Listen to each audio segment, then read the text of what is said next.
দে, তুই এবার মেয়েটাকে দেখবি, আবার আবার আবার রিমঝিমকে দেখবি, কথা দে। কথা দিচ্ছি, আমি তোকে ছুঁয়ে কথা দিচ্ছি, আমি সারা জীবন রিমঝিমকে দেখ করে চিন্তা করো না মা, দেখবে রিমঝিমকে ঠিক পাওয়া যাবে। একটা নিষ্পাপ সরল শিশু, ঈশ্বরের কোনো অমঙ্গল হতে দেবে না, তুমি দেখো। এ নাও তো, একটু জলটা খেয়ে নাও, আর তুমি একটু শান্ত হয়ে বসে এরকম অস্থির অস্থির। শান্ত হতে পারছি না ছোট বৌমনি, আমি আমার গলা দিয়ে কিচ্ছু নামবে না। জানি না ওইটুকু একটা বাচ্চা, ওর একটা খাবার জল ছুটেছে কিনা আমি তো বুঝতে পারছি না। আমি তোমাদেরকে বোঝাতে পারছি না আমার ভেতরটা কেমন করছে। আমি ওকে না দেখা অবধি না আমি শান্তি পাবো না।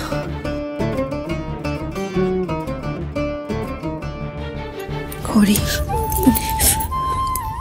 ধৈর্য ধর মা, আমার মনে হচ্ছে মনি কুনাল তো খুঁজতে গেছে, কিছু না কিছু একটা ভালো খবর আসবে, একটু ধৈর্য ধর মা।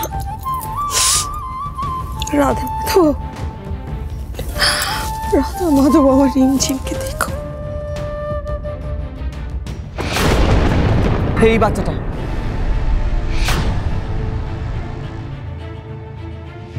এই যে দাদা শুনুন না। দাদা এই বাচ্চা মেয়েটাকে কোথাও দেখেছেন আশেপাশে? হলুদ কালার জামা পরেছিল। দেখিনি তো, দেখিনি। সামনে সামনে এই তো দাদা শুনুন না, এই বাচ্চা মেয়েটাকে দেখেছেন? না দেখিনি তো। সঙ্গে একটা ফেরিওয়ালা ছিল হলুদ কালার জামা পরে, নেই বলছে। ওই লোকটাকে চলুন জিজ্ঞেস করে দেখি। এক্সকিউজ মি দাদা, এই বাচ্চা মেয়েটাকে দেখেছেন আশেপাশে? হলুদ রঙের জামা পরেছিল। না না দেখতে পাই।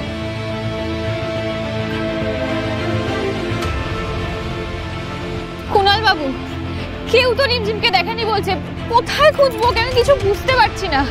বনি আপনি একটু শান্ত হন, একজন বলতে পারছে না, 10 জন বলতে পারছে না, কিন্তু কেউ না কেউ তো ঠিক বলতে পারবে। আপনি একটু শান্ত হন। আচ্ছা চলুন না সামনে ওদেরকে জিজ্ঞেস করি।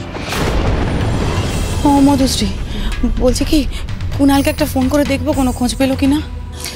হ্যাঁ, আর একটু সময় দাও, এত তাড়াতাড়ি ফোন করো না। দেখো ওরা যদি কোনো খোঁজ পেতো না ঠিক ফোন করে জানাতো। হ্যাঁ মানে আমারও তাই মনে হচ্ছে, একটু ধৈর্য ধর, একটু অপেক্ষা করো। ঋদ্ধি তো গেছে না? হ্যাঁ, আমার মনে হচ্ছে একটা ঠিক কোনো খবর আনবে। হ্যাঁ, একটু ধৈর্য ধরতেই হবে আমাদের। ও বাবা বলছি কি, ঋদ্ধি ঠিক একটা খবর আনবে বলো। হ্যাঁ, পারলাম না রিমা, তোকে দেওয়া কথা রাখতে আমি পারলাম না, তোর ভরসা বিশ্বাসের মর্যাদা রাখতে পারলাম না আমি। আর আমার গাফিলতির ফল ভুগছে ওই একরত্তি বাচ্চাটা। ওই তো ঋদ্ধি চলে এসছে। রিমঝিমকে পেয়েছেন না? কোথায় আছে ও, কেমন আছে বলুন না। কি রে, এরকম চুপ করে আছিস কেন? বল, কোনো খোঁজ পেলি মেয়েটার? আরে তখন থেকে আপনাকে একটা প্রশ্ন করছে, উত্তর কেন দিচ্ছেন না? বলুন না রিমঝিম কোথায়, আপনি এত চুপ করে থাকেন। পাওয়া যায়নি, এখনো খুঁজে পাওয়া যায়নি। মনি আর কুনাল এখনো খুঁজছে, এটা আমি বুঝতে পারছি না কি করে। আমরা তো সবাই ছিলাম ওখানে, সবাই আনন্দ মজা করছিলাম, ও তো আমাদের সাথে খেলছিল, কথা বলছিল, তারপরে কি করে ও সবার সামনে থেকে ওভাবে উধাও হয়ে যাবে? আমি আচ্ছা তোমরা বলো তো, কি করে কোথায় চলে যাবে বলো তো? আমার তো মাথায় কিছুই ঢুকছে না, কোথায় গেছে? আমারও মাথায় ঢুকছে না বাবা। মেয়েটা তো খুব বাধ্য মেয়ে না, সবার কথা শুনে চলে, কাউকে কিছু না বলে দুম করে এদিক ওদিক চলে যাবে, এটা কি করে হতে পারে বলতো? আমি আপনাকে বলেছিলাম না ঋদ্ধিমান বাবু, আমার সবটা একদম ঠিক লাগছে না। রিমঝিম আমাকে বলেছিল একটা লোক ওকে খেলনা দেখিয়ে ডাকছে। আমি কেন ওর কথাটা শুনে তখনই লোকটাকে ধরলাম না? আমার মন বলছে ওই লোকটাই রিমঝিমকে নিয়ে চলে গেছে, ওই লোকটাই। আপনি কি বলছেন এসব? এরকম পিকনিক স্পটে তো এরকম ফেরিওয়ালা থাকে, ওরা খেলা টেলা বিক্রি করে, আমরা কিসের বেসিসে ওকে সন্দেহ করব? আমি জানি না কিসের ভিত্তিতে করব, কিন্তু আমার মন বলছে এই হঠাৎ করে একটা ফেরিওয়ালা চলে আসা, ওকে খেলনা দেখিয়ে ডাকা, আমাদের অতগুলো লোক বাড়ির, তার মধ্যে থেকে হঠাৎ রিমঝিমের উধাও হয়ে যাবে, এই সব কটা আলাদা আলাদা ঘটনা নয়। আমার মন বলছে ঋদ্ধিমানবাবু এটার মধ্যে একটা কিছু গন্ডগোল আছে। আচ্ছা, আপনি পুলিশে খবর দিয়েছেন তো? ওকে যে পাওয়া যাচ্ছে না বলে জানিয়েছেন তো পুলিশকে? আমি সমুকে বলেছি, সমু নিজের মতো সার্চ করছে। কেস করেছে, পুলিশে খবর দিয়ে দিল। কিন্তু দাদা ভাই, পুলিশকে তো কিছু জানাতে হলে রিমঝিমের একটা প্রপার আইডেন্টিটি দিতে হবে। তো তুই ভেবেছিস যে কি বলবি? মানে কি পরিচয় ওর, কে হয় ও আমাদের? কি আবার বলবো? যেটা সত্যি সেটাই বলবো। বলবো এই বাড়ির মেয়েকে খুঁজে পাওয়া যাচ্ছে না। একদম ঠিক বলেছে। শোন, পরিচয় জানানোর থেকে আরো দরকারি বিষয় হলো আমাদের বাড়ির মেয়েটাকে বাড়িতে ফিরিয়ে আনা। একটা ওইটুকু শিশু এখন কোথায় আছে, কি করছে? ওটা কোথা দিন হলো আমাদের বাড়িতে এসেছে, কিন্তু আমরা পারলাম না ওকে যত্ন করে সামলে রাখতে পারিনি আমরা। এটা আমাদের ব্যর্থতা। এই দুজনের ভেতরে মেয়েটা বড্ড আপন হয়ে গিয়েছিল আমাদের। আধো আধো কথায়, মিষ্টি মিষ্টি গলায় কথা বলতো, ছড়া শোনাতো। হঠাৎ করে কি হয়ে গেল? আমাদের এতগুলো লোকের মাঝখান থেকে কে ওকে তুলে নিয়ে গেল? কেনই বা গেল? সবচেয়ে বড় কথা, দুতি ওকে মেনে নিয়েছিল। আমরা সবাই চেয়েছিলাম যে আমাদের বাড়ির মেয়ে হয়েও থাকবে, সবাই মিলে ওকে আগলে রাখবে। ঠাকুর কেন সবটা ওলট পালট করে দিল বলো তো?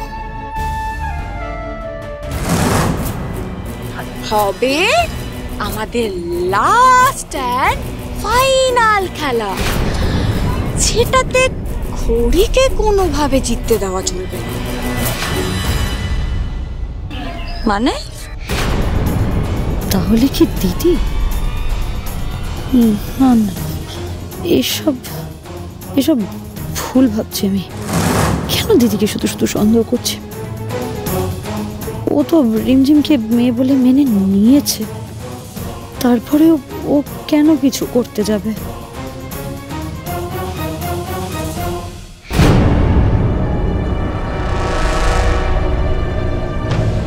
তোমরা এখানে থাকো? হ্যাঁ, আমরা এখানে থাকি। তোমাদেরও বুঝি আমার মতো মায়ের সঙ্গে দেখা করানোর জন্য এখানে নিয়ে এসেছে? না তো, আমাদের বাবা মা তো নেই, সেই জন্যই তো ওরা আমাদের এখানে নিয়ে এসেছে। যাদের বাবা মা থাকে না তারা তো এখানে আসে, এটা অনাথ আশ্রম। ও বাবা কি মশা, তাই আমার তো বাবা আছে, তাহলে আমাকে ওরা কেন এখানে নিয়ে এসেছে? আমাদের তো দেখার কেউ নেই, আমরা এখানেই থাকি। কিন্তু তুমি তো বাবার কাছে থাকতে পারতে। হ্যাঁ, আমি বাবা, মিমি, খড়িমাসি, মেশো সবার সাথে থাকবো। আমার ঠাম্মিও আছে জানো, আমাদের তো অনেকেই আছে। তাহলে তো তোমায় ভুল করে নিয়ে এসেছে। হ্যাঁ, তাই হবে। দাও আমি কথা বলছি কি। কাকু, ও কাকু, কি হলো? খড়িমাসির কাছে নিয়ে চলো, খড়িমাসি আমার জন্য অপেক্ষা করছে। এখন তুমি কি করে যেতে দেবো বাবা? এখন তোমাকে যেতে দিতে পারি? এখনো তো আসল কাজ বাকি আছে, তাই না শোনা? কি কাজ? দেখ কোন থেকে বকবক করে যাও, ওখানে গিয়ে বসো শোনা। যাও, চুপ করে ওখানে গিয়ে বসো। আমার কাছে লজেন্স আছে, লজেন্স দেবো, যাও। না, আমি তোমাদের থেকে লজেন্স চাই না। কি চাই শোনা তাহলে? চকোলেট খাবা? তোমাদের কিচ্ছু দেবো না, কিচ্ছু খাবো না। তোমরা দুষ্টু লোক, আমাকে জোর করে এখানে ধরে নিয়ে এসেছো। খড়িমাসি জানে না তোমাদের খুব পিটতে দেবে, একদম না এরম করে।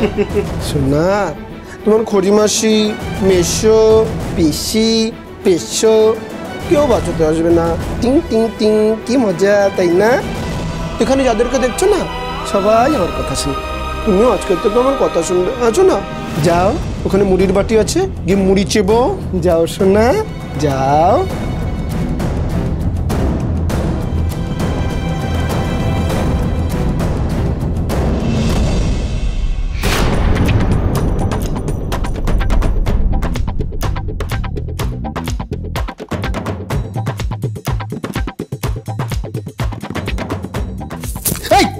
কি করছিস তুই?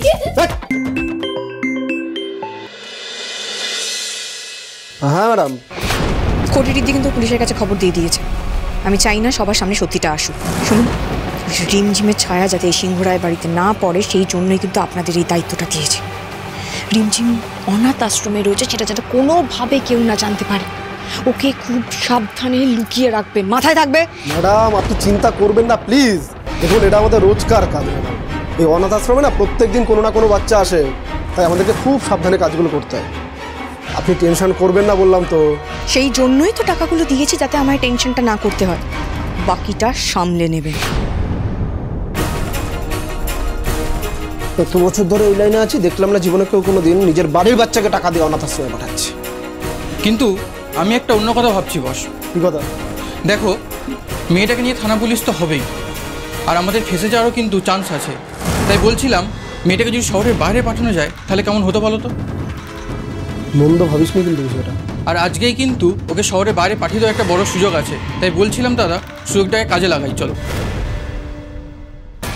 আমার কোথায় নিয়ে যাবে বলছে?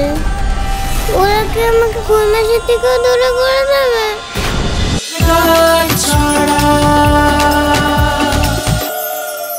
স্টার জলসার প্রিয় শো দেখার জন্য সাবস্ক্রাইব করুন আমাদের ইউটিউব চ্যানেলে এবং আপডেটেড থাকার জন্য প্রেস করুন বেল আইকন।